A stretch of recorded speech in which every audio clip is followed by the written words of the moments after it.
A husband and wife took their infant daughter on a trip into the towering redwood forests, but the family disappeared without a trace. An exhaustive search turned up nothing, and the case fell into a 4-year silence, becoming another tragic local legend. Until a team of mycology students documented a strange growth at the base of a tree, a finding that would unravel a horrific truth hidden just beneath the surface.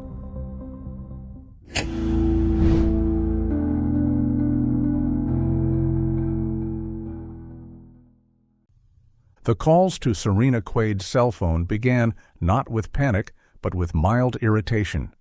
It was late August 2013, and Odelia Hastings expected her daughter to have checked in hours ago. Serena, 32, her husband Kalin Vancroft, 33, and their 6-month-old daughter, Isla, were due back from a 3-day trip exploring the towering groves of the Redwood National and State Parks in Northern California. They were experienced travelers, Kalin especially, and the itinerary was supposed to be relaxed, easy trails suitable for a baby in a carrier. Yet the evening wore on, and the scheduled call never came. Odelia tried Serena's phone again. It went straight to voicemail. She tried Kalin's, the same result. A knot of anxiety began to tighten in Odelia's chest. This wasn't like them. Even when traveling in areas with patchy reception, they always found a way to send a text or make a brief call, prioritizing communication precisely because they had Isla with them. The silence stretching from the remote northern coast felt heavy and unnatural.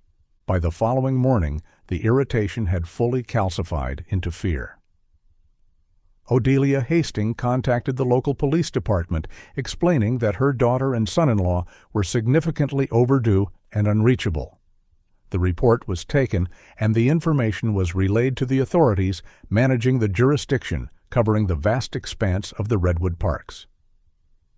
Investigators began the preliminary steps of tracing the family's movements. They learned that Kalin and Serena were a vibrant, active couple. Kalin worked in environmental consulting and possessed a deep knowledge of wilderness safety and navigation. Serena, a graphic designer, was more cautious by nature, especially since Isla's birth, but trusted Kalin's expertise implicitly. Their trip was meant to be an introduction for Isla to the ancient forests Kalin loved. The itinerary they left behind was casual, focusing on the most accessible scenic routes and well-maintained trails. They had not packed a satellite phone, assuming it unnecessary for such casual hikes. The first concrete piece of information came from the digital realm. Recognizing that the couple likely took photos, investigators requested access to their cloud storage accounts. In 2013, automatic uploads depended entirely on finding a signal. As investigators combed through the recent activity, they found something. A single photograph had synced 2 days prior, time-stamped around midday. The image instantly became the centerpiece of the investigation. It showed Kalin, Serena, and Isla standing on a wide, light brown dirt trail, dwarfed by the immense, straight trunks of the redwoods surrounding them. The lighting was soft, filtered by the dense canopy high above. Kalin, recognizable by his shaved head and light beard, was smiling broadly. He wore a muted green t-shirt and beige shorts, the straps of a backpack visible over his shoulders. Strapped to his chest in a dark gray carrier was Isla, her face turned toward the camera, adorned with a distinctive pink headband featuring a small bow. To his right stood Serena, her long dark hair framing a warm smile. She was dressed in a vibrant blue t-shirt and dark blue leggings, a matching blue fanny pack slung around her waist. Her arm was wrapped around Kalin's back, her other hand resting protectively on the baby carrier. It was a picture of idyllic happiness, but in the context of their disappearance, it felt haunting. Metadata embedded in the file confirmed the location near a popular scenic route within the park system. Analyzing the angle and framing of the shot, investigators quickly concluded that the photo was not a selfie. The perspective suggested the phone had been handed to a third party, another hiker who happened upon them. This realization presented two immediate imperatives. locate the physical starting point of their hike, and identify the person who took the picture. The first task was straightforward. Utilizing the location data, park rangers quickly located the trailhead corresponding to the photo. There, parked neatly in the designated area, was the family's vehicle. It was locked, undisturbed, and showed no signs of forced entry or struggle. The presence of the car suggested they had embarked on their hike as planned and intended to return. But they never did. The Vancroft Quaid family had seemingly stepped onto that trail and vanished into the ancient forest. The discovery of the vehicle mobilized a massive response. The Redwood National and State Parks are not just a collection of trees. They are a sprawling, complex ecosystem covering over 139,000 acres. The terrain is characterized by steep ravines, dense undergrowth, and trees so massive they create a perpetual twilight on the forest floor. For search and rescue teams, it is one of the most challenging environments in North America. The initial strategy was saturation. Dozens of professional searchers, canine units, and volunteers were deployed, starting from the trailhead and fanning outwards. The difficulty of the operation became immediately apparent. The dense canopy, hundreds of feet high, rendered aerial searches by helicopter nearly useless, obscuring any view of the ground. On the ground, visibility was often limited to mere yards. The forest floor, carpeted with centuries of fallen needles and debris, made tracking footprints incredibly difficult, even for experienced trackers. Odelia Hastings arrived at the hastily established command center near the trailhead. The agonizing uncertainty was etched on her face. She, along with Kalin's family, provided investigators with critical details about the couple's gear, their hiking habits, and their personalities. Odelia was adamant that Kalin, despite his adventurous spirit, was meticulous when it came to safety. He would never, she insisted, take reckless risks with Serena, and especially not with 6-month-old Isla. She described the specific brand of the baby carrier, the color of the blanket they always kept with Isla, and the contents of the backpack Kalin was likely carrying: standard day hike supplies, water, snacks, a basic first aid kit, but nothing intended for overnight survival. The search continued for days, then weeks. Teams meticulously covered the main trail where the photo was taken, pushing miles in every direction. They also began the arduous process of searching off-trail areas, battling thickets of huckleberry and massive ferns. The scale of the environment was overwhelming. It was entirely possible for a person to be just 50 feet off the trail and remain completely invisible. Despite the exhaustive efforts, the search yielded nothing. No dropped water bottle, no fibers from clothing caught on a branch, no sign of a struggle, no discarded diaper. It was as if the forest had simply swallowed them whole. Investigators turned their attention back to the only witness they knew existed: the photographer. The hope was that this individual might remember which direction the family headed after the photo was taken, or perhaps recall something unusual about their demeanor. Identifying a random hiker in a popular tourist destination was a formidable task. Investigators circulated the image, hoping the person might recognize themselves or that someone else might identify the family and recall seeing the interaction. Weeks into the investigation, the breakthrough came. The individual was identified as a tourist from Germany who had already returned home. Through international cooperation, authorities contacted him. The man vividly recalled the encounter. He remembered the happy couple and the baby with the pink headband. He confirmed they had briefly chatted about the beauty of the grove. He offered to take the photo, and then they parted ways. Crucially, he stated that the family continued down the main established trail. He saw nothing suspicious, no one following them, nothing out of the ordinary. The lead, which had seemed so promising, evaporated into mundane reality. As the physical search stalled, investigators began exploring other possibilities. The wilderness holds more dangers than just the elements. A month into the search, a specialized tracking team operating deep in an off-limits, protected section of the park detected signs of recent disturbance. It wasn't related to the missing family, but it was significant. They found evidence of illegal old-growth poaching, a lucrative black market trade involving the cutting and theft of ancient redwood burls. This discovery introduced a new sinister theory. The area where the poaching activity was detected was remote, but theoretically accessible from the area where the family vanished. Investigators considered the possibility that Kalin and Serena had inadvertently ventured off-trail and stumbled upon an illegal operation in progress. Timber poachers were known to be territorial and potentially dangerous. Could the family have been silenced to protect the criminal enterprise? For several weeks, this theory gained traction. It provided a plausible explanation for the complete absence of evidence, a deliberate effort to conceal a crime. Detectives began investigating local timber black markets, looking for informants and recent movements of high-value wood. They interviewed known associates of poaching rings in the region. However, the investigation found no correlation. The timing didn't align perfectly, and informants within the poaching community, when pressed, offered nothing connecting their activities to the disappearance of a family. The theory, like the physical search, hit a dead end. After 2 months, the relentless pace of the search operation became unsustainable. The weather began to turn, and the resources required were immense. With no new leads and the probability of survival diminishing, the active search was officially scaled back.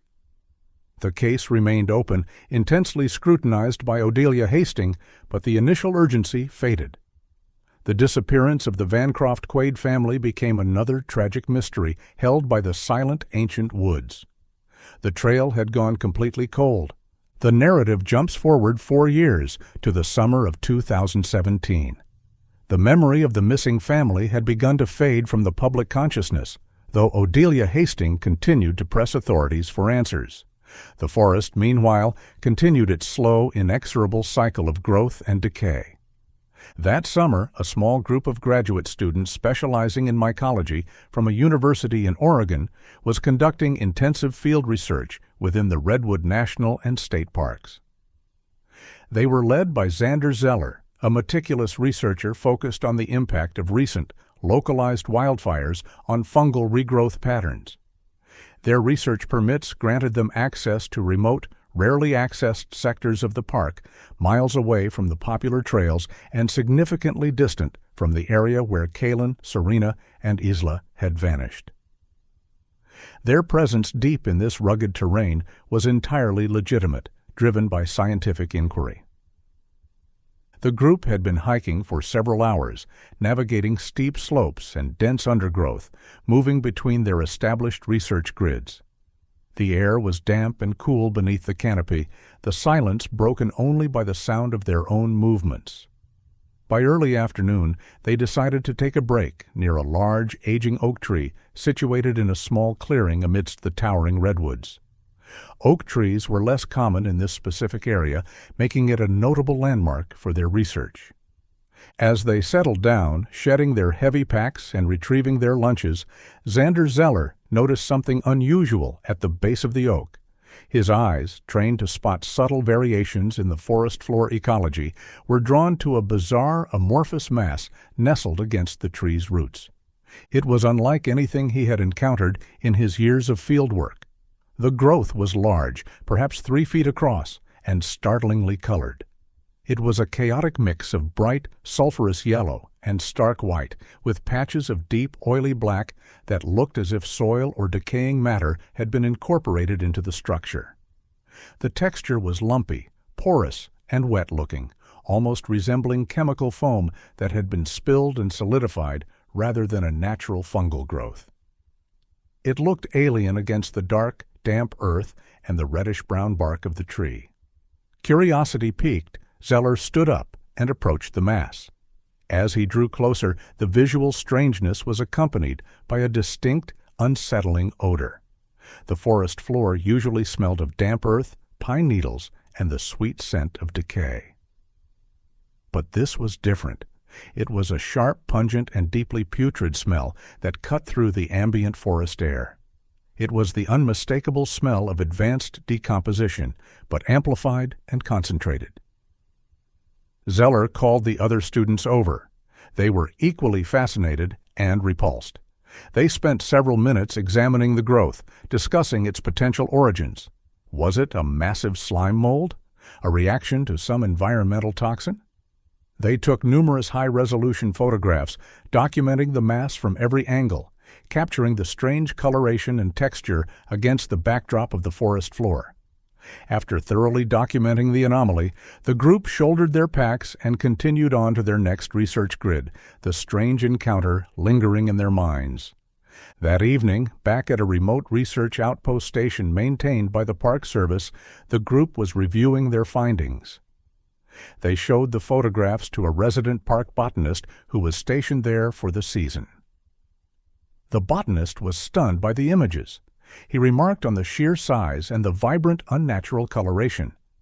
Based on the visual evidence and Zeller's description of the intense odor, the botanist offered a hypothesis. The growth was likely the result of decomposition gases from a large buried animal, perhaps a bear or an elk, fueling an extreme localized fungal bloom. The nutrients released during decomposition, combined with the specific environmental conditions, could create such an anomaly.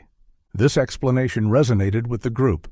If a large animal carcass was indeed buried there, the decomposition process and its impact on the surrounding fungal ecology presented a unique research opportunity. It was a chance to document a rarely observed phenomenon.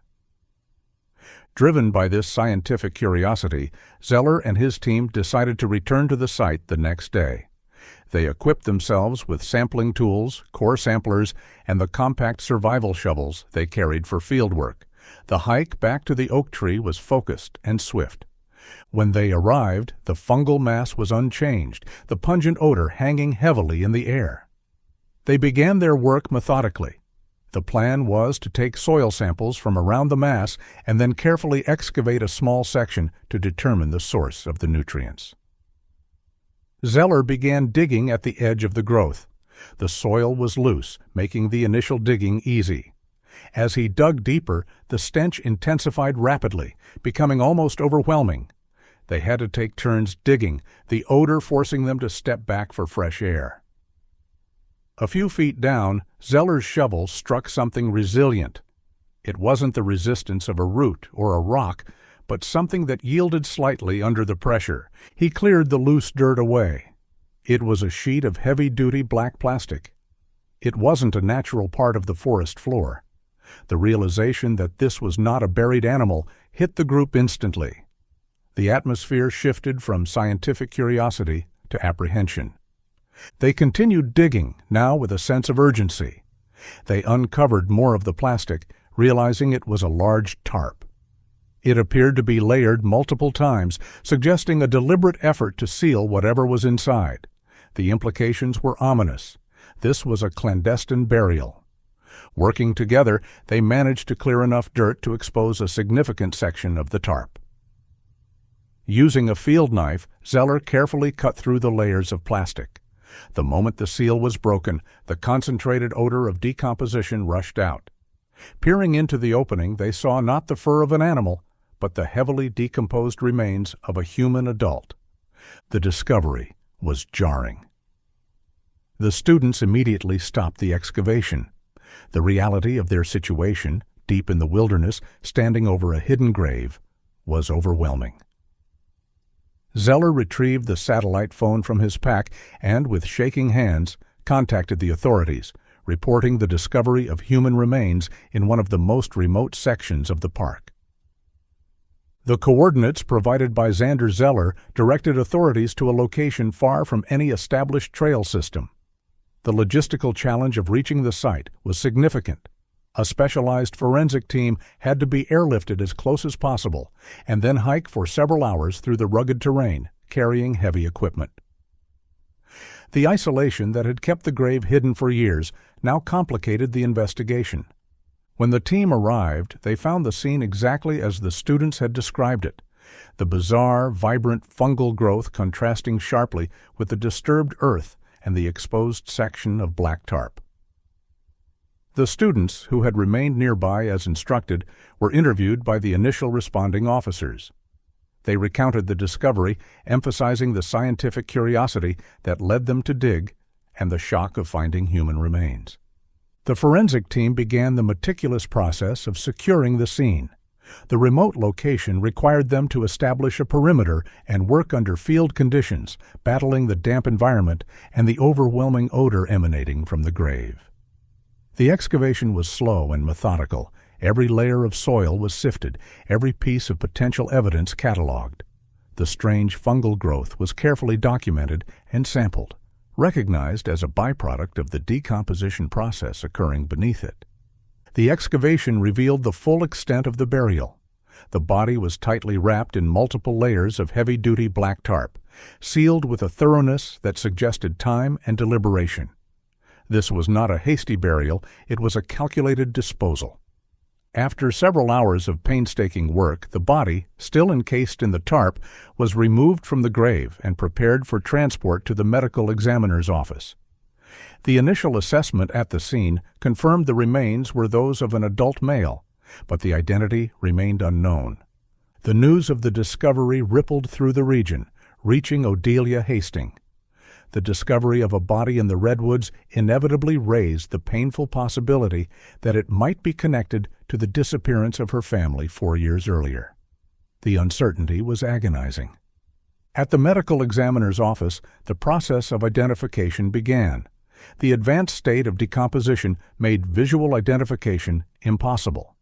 The remains were largely skeletonized, with some preserved tissue remaining within the anaerobic environment created by the tarp. Dental records were requested for all long-term missing persons associated with the area, including Kalin Vancroft. The comparison yielded a definitive match. The remains were confirmed to be those of Kalin Vancroft. 4 years after he vanished, Kalin had been found. The discovery was a devastating blow to his family and to Odelia Hastings. It confirmed their worst fears, but also shattered the previous theories about the family getting lost or falling victim to the elements. Kalin had been deliberately buried, hidden deep in the wilderness. This strongly suggested foul play was involved, at least in the disposal of his body. But the discovery raised a terrifying new question. Where were Serena and Isla? The grave contained only Kalin's remains. There was no sign of his wife or their baby daughter. The mystery deepened, taking a darker turn. The autopsy commenced, presenting significant challenges due to the condition of the remains. The medical examiner meticulously examined the skeleton for any signs of trauma. There were no gunshot wounds, no evidence of stabbing, no fractures indicative of blunt force trauma. The hyoid bone was intact. The cause of death was initially undetermined. This paradox was baffling. The clandestine burial strongly suggested concealment, yet the remains showed no signs of violence. How did Kalin die? And why would someone go to such lengths to hide his body if the death was accidental or natural? Investigators were left with a scenario that made little sense. If Kalin had died accidentally, why didn't Serena seek help? If she was involved in the burial, it seemed physically impossible for her to have dug the grave herself, especially while caring for a 6-month-old baby. Furthermore, where would she have obtained heavy-duty black tarp in the middle of the wilderness? The evidence pointed towards the involvement of a third party, but the lack of trauma on Kalin's body complicated the narrative of a violent abduction. Faced with the absence of a clear cause of death, the medical examiner ordered specialized toxicological screening. This was a complex and time-consuming process involving the analysis of bone marrow and the decomposition fluids that had been trapped within the tarp. These fluids, essentially a concentrated byproduct of the body's breakdown, might hold chemical clues that had been preserved. Weeks later, the results came back, and they were startling. The analysis detected highly concentrated compounds of crotalus venom, rattlesnake venom. The levels were significant, suggesting a severe envenomation shortly before death. The revelation was shocking. Rattlesnakes, while present in Northern California, are exceedingly rare in the deep shade and cool temperatures of the redwood forests. They prefer drier, warmer environments. Investigators consulted with herpetologists who confirmed that, while not impossible, a fatal encounter in this specific ecosystem was highly unusual. The snakebite explanation offered a plausible cause of death that aligned with the lack of trauma on the remains. The working theory shifted dramatically. Investigators hypothesized that Kalin might have been bitten by a rattlesnake while hiking. Given the potency of the venom and their remote location, the bite could have been fatal within hours. But this theory still failed to explain the burial or the disappearance of Serena and Isla. If Kalin died from a snakebite, what happened next? The discovery of the venom provided a partial answer to how Kalin died, but it intensified the mystery surrounding the fate of his wife and child. The investigation shifted dramatically. The snakebite explained Kalin's death, but it strongly suggested the involvement of a third party in the aftermath. Someone else had been there. Someone else had access to the tarp. Someone else had buried Kalin. The investigation was no longer just about finding missing hikers. It was about reconstructing a complex and terrifying sequence of events that began with a fatal encounter with a snake and ended with a hidden grave. With the realization that a third party was involved in the burial of Kalin Vancroft, the investigation turned its focus to the physical evidence found at the gravesite. The remote location, while initially a hindrance, now became a crucial element of the investigation. Someone had chosen that spot deliberately. Forensic teams analyzed the documentation of the burial site. The excavation had revealed that the burial was not rushed. The grave was dug with care, deep enough to avoid easy discovery by animals or casual observation. The body was wrapped methodically in the tarp, suggesting the person involved had time and was not panicked. This indicated that the burial likely occurred shortly after Kalin's death, by someone who felt secure in that location. The most significant piece of evidence was the black tarp itself. It was the one element that didn't belong in the wilderness, the one thing that connected the grave to the outside world. The layers of plastic were analyzed meticulously for trace evidence. In the environment of the grave, the tarp had acted as a barrier, preserving not only the decomposition fluids, but also any particles that might have been adhered to it before the burial. The forensic analysis of the tarp yielded specific and unusual trace evidence. Embedded in the fibers of the plastic and mixed with the soil found on the outer layers, investigators found microscopic particles of a specific type of volcanic rock dust. This geological signature was significant, as volcanic soil deposits were localized within the vast expanse of the region and not present at the burial site itself. The volcanic dust suggested the tarp had been stored or used in a location with a different soil composition. In addition to the dust, the analysis detected traces of aged diesel fuel. The presence of diesel suggested the tarp might have been associated with machinery, vehicles, or a storage area where fuel was kept. These two elements, volcanic dust and diesel fuel, provided the first tangible clues about the origin of the tarp. Investigators also focused on the material of the tarp itself. It was identified as a specific grade of high durability, UV-resistant plastic, not the typical lightweight material sold in camping stores. This was industrial-grade material used primarily for heavy equipment covering construction sites or agricultural use. The investigators began the painstaking process of tracing the manufacturing and distribution of this specific type of tarp. They discovered that this particular batch, identified by its chemical composition and texture, was sold only through a few specialized rural supply outlets in the surrounding counties. The investigation now had three distinct vectors: the geographic distribution of the volcanic soil, the locations where diesel fuel might be present, and the outlets that sold the specific tarp. The challenge was to find the intersection of these three elements. A massive mapping project was initiated.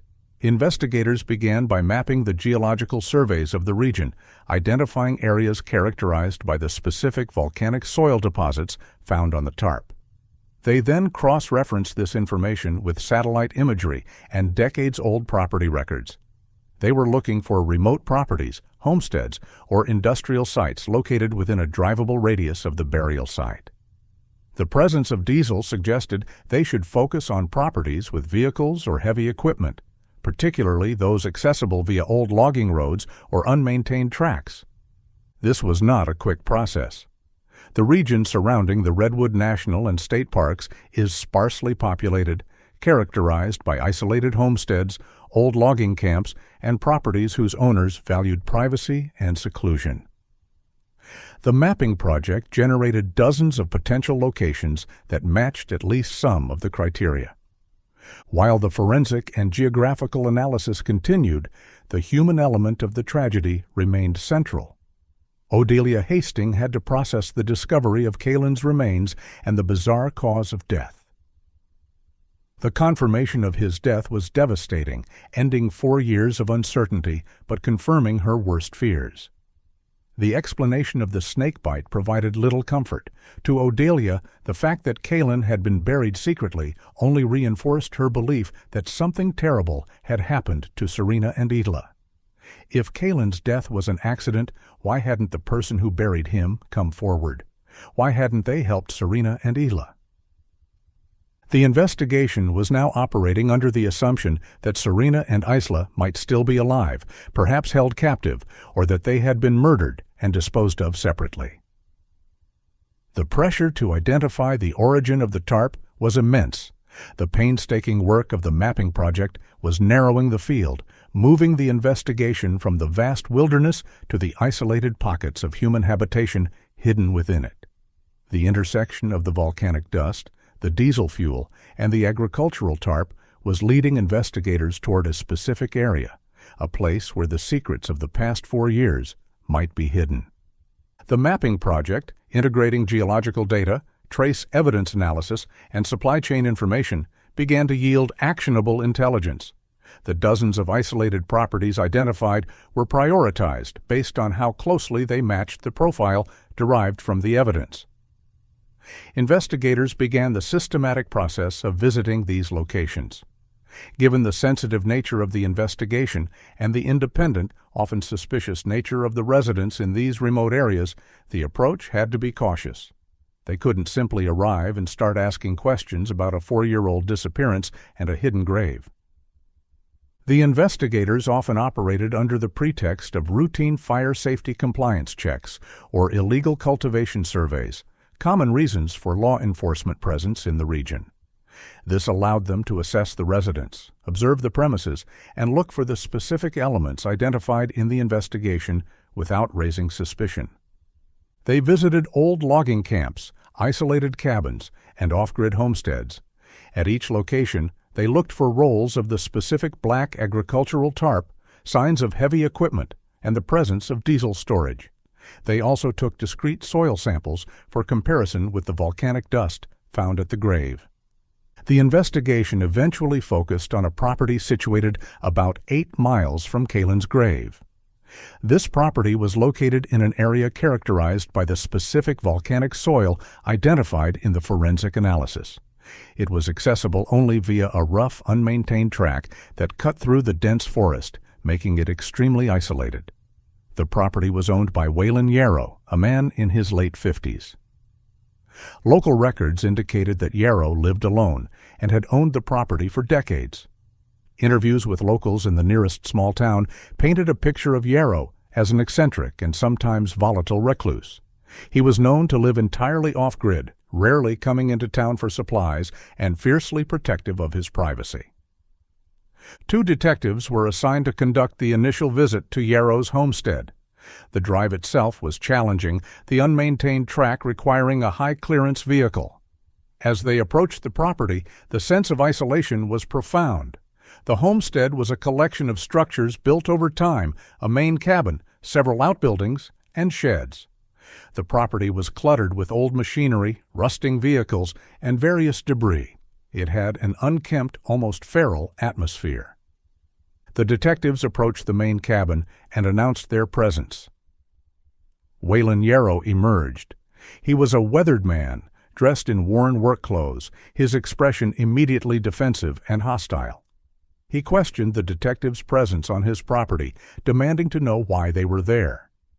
The detectives stuck to their pretext of a fire safety compliance check explaining they were surveying all properties in the area due to the high fire risk. Yarrow was uncooperative, answering questions with monosyllabic replies and complaining about government intrusion. While one detective engaged Yarrow in conversation, the other carefully observed the surroundings. The ground around the homestead was characterized by the distinctive reddish-brown volcanic soil. Then the detective spotted what they were looking for. Near one of the larger outbuildings, there was a dilapidated tractor, partially covered by a large sheet of black plastic. The material appeared identical in texture and weight to the tarp found at the grave. Nearby, there was an old diesel tank stained with years of use. Several large rolls of the same black tarp were stacked against the side of the shed. The presence of the matching tarp, the diesel residue from the tank and the tractor, and the soil composition aligning perfectly with the trace evidence found at the grave provided the investigators with the probable cause they needed. They concluded the interview with Yarrow, apologizing for the intrusion, and left the property. As soon as they were out of sight, they reported their findings to the command center. The decision was made to secure a search warrant for the entire property. Given Yarrow's volatility and the remote location, the execution of the warrant had to be carefully planned. Investigators monitored the property covertly for the next 48 hours, using long-range observation and aerial surveillance to confirm that Yarrow remained on the property and lived alone. They needed to ensure there were no other individuals present who might complicate the operation. The search warrant was granted. A tactical team was assembled. The plan was to execute the warrant early in the morning, utilizing the element of surprise to detain Yarrow before he had a chance to react or destroy evidence. The raid commenced before dawn. The tactical team moved quickly and quietly down the long track leading to the homestead. They converged on the property simultaneously from multiple directions, securing the perimeter and approaching the main cabin. The element of surprise was crucial. They breached the cabin door and found Yarrow inside. He was detained without incident, seemingly resigned to the inevitability of the situation. He was secured in handcuffs and removed from the cabin while the search began. The extensive search of the property commenced immediately. The forensic teams began processing the area where the tarp and the tractor were located, taking samples for definitive comparison with the evidence from the grave. The search of the main cabin began. The interior was disorganized, cluttered with years of accumulated possessions, reflecting Yarrow's reclusive lifestyle. The initial search of the living areas yielded nothing immediately connecting him to the missing family. There were no obvious signs that Serena or Isla had ever been in the cabin. The search continued for hours, expanding to the outbuildings and the surrounding area. The investigators were looking for any trace of the missing woman and child, clothing, personal belongings, or grimly other burial sites. The homestead was large, and the clutter made the search slow and difficult. The anticipation was high, the investigators certain they were in the right place. But the lack of immediate discovery of further evidence began to create a tense atmosphere. The question lingered. If this was where the tarp originated, what else was hidden here? The search of Waylon Yarrow's property stretched into the afternoon. The forensic teams had confirmed that the black tarp found near the tractor was an exact match to the material used to wrap Kalin Vancroft's body. The soil samples taken from the homestead also matched the volcanic dust found at the gravesite. The evidence connecting Yarrow to the burial was overwhelming. Yet the central mystery remained. Where were Serena and Isla? The search teams had meticulously gone through the outbuildings, finding nothing but old tools, supplies, and more debris. The surrounding area had been surveyed for any signs of disturbed soil that might indicate other graves, with negative results. The focus returned to the main cabin. The investigators began a more intrusive search of the structure itself, looking for hidden compartments or anomalies. It was late in the afternoon when an investigator noticed an irregularity in the flooring of the main cabin. The wooden planks in a corner of the kitchen area seemed slightly raised, and the spacing between them was uneven. They pulled back a worn rug that covered the area. Beneath it, they discovered a distinct outline in the flooring, a hidden access panel. It was secured with screws that appeared to have been removed and replaced multiple times. The access panel was carefully removed, revealing a dark opening leading beneath the cabin. A ladder descended into the darkness. The air rising from the opening was cold, damp, and carried the faint, unsettling odor of mildew and something else, something familiar from the excavation of Kalin's grave. With weapons drawn, the investigators descended into the opening. It led to a small, cold root cellar, dug directly into the earth beneath the structure. The space was cramped, the ceiling low, the walls lined with rough wooden shelves holding jars of preserved food. The light from their flashlights cut through the gloom. In the far corner of the cellar, the forensic team made a horrific discovery. Partially buried in the dirt floor, concealed under a pile of old burlap sacks, were human remains. The decomposition was advanced, mostly skeletal. The excavation began immediately, the small space making the process even more difficult than the recovery of Kalin's body. The remains were identified quickly.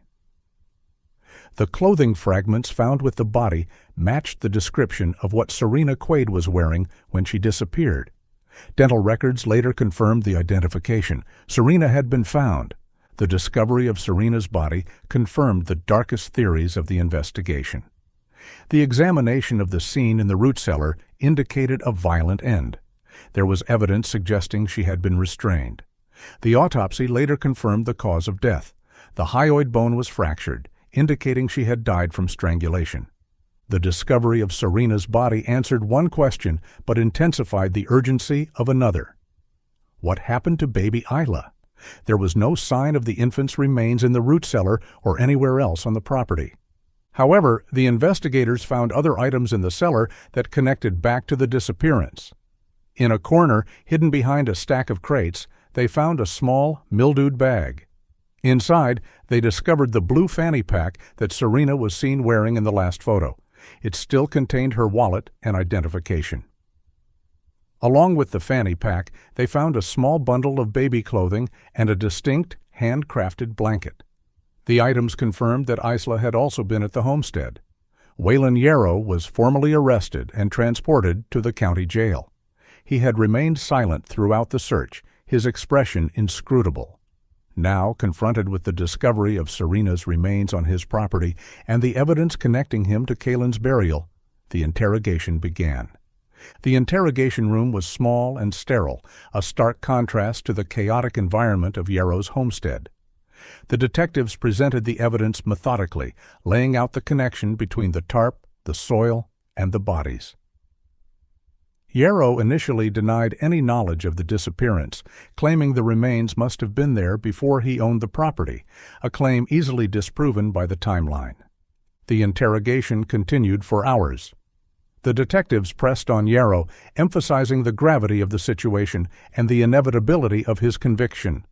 Eventually, his stoic demeanor began to crack. The weight of the evidence and the isolation of the interrogation room broke through his defenses. He began to talk.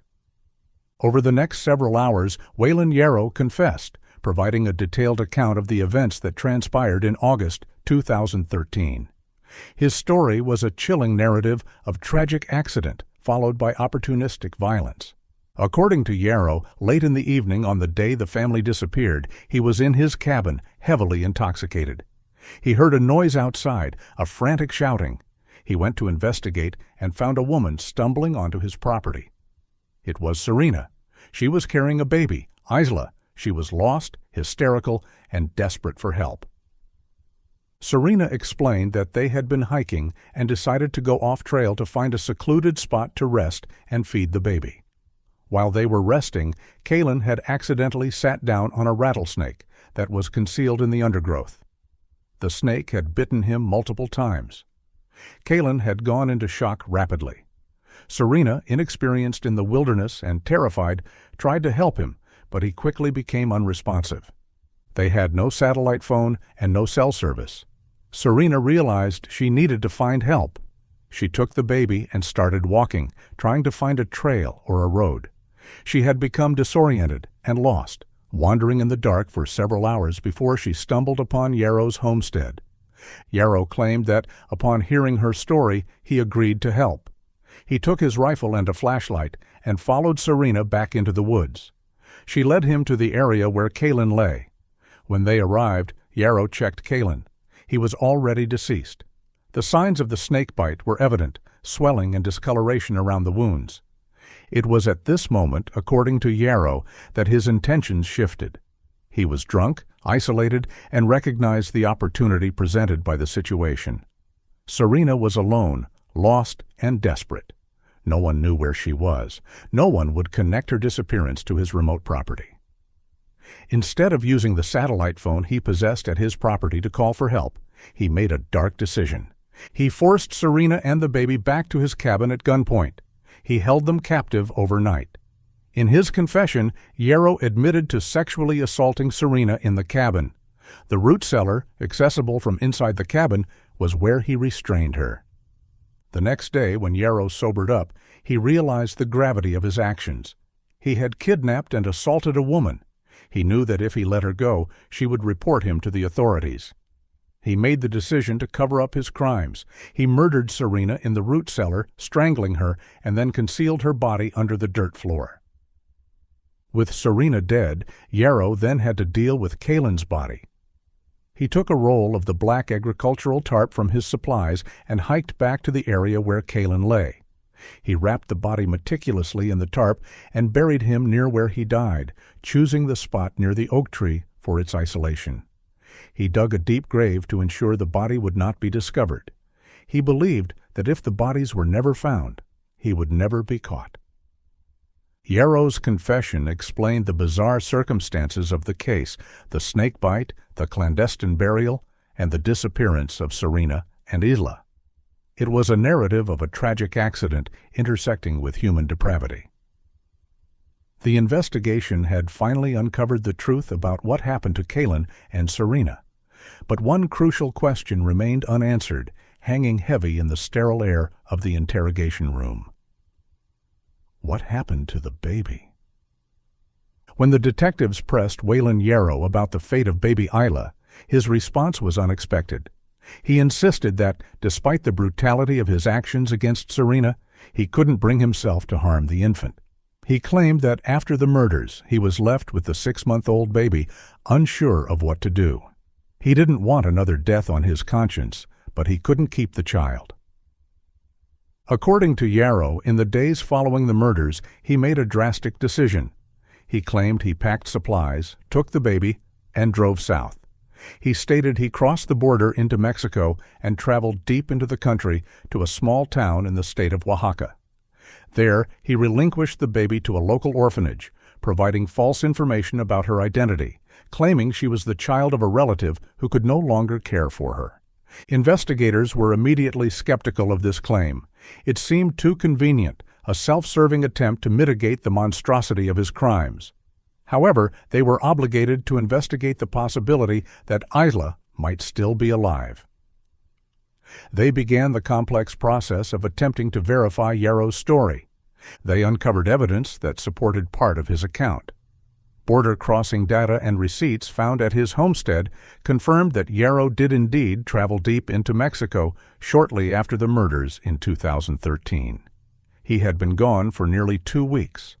Furthermore, the handcrafted blanket found in the root cellar with Isla's clothing was analyzed. It was identified as a style specific to the region of Oaxaca that Yarrow had mentioned. This suggested he might have acquired the blanket during his trip, perhaps intending to leave it with the baby. Despite this corroborating evidence, the trail for Isla in Mexico was complex. The passage of 4 years, the lack of accurate records in the rural orphanage system, and the false information provided by Yarrow made the search exceedingly difficult. International authorities were involved, but the efforts to locate a child matching Isla's description yielded no definitive results. Waylon Yarrow was charged with the murders of Serena Quaid, along with kidnapping and sexual assault, and the improper disposal of Kalin Vancroft's body. He pleaded guilty, avoiding a trial, and was sentenced to life in prison without the possibility of parole. The case was officially closed with Yarrow's conviction. Kalin and Serena had finally been found, their fate revealed after years of mystery. But for Odelia Hastings, the resolution was incomplete. While there was evidence suggesting that Isla was alive, her location and identity remained unconfirmed. The mystery of what happened to the baby lost in the Redwoods lingered, a final unresolved question in a case defined by tragedy and deception.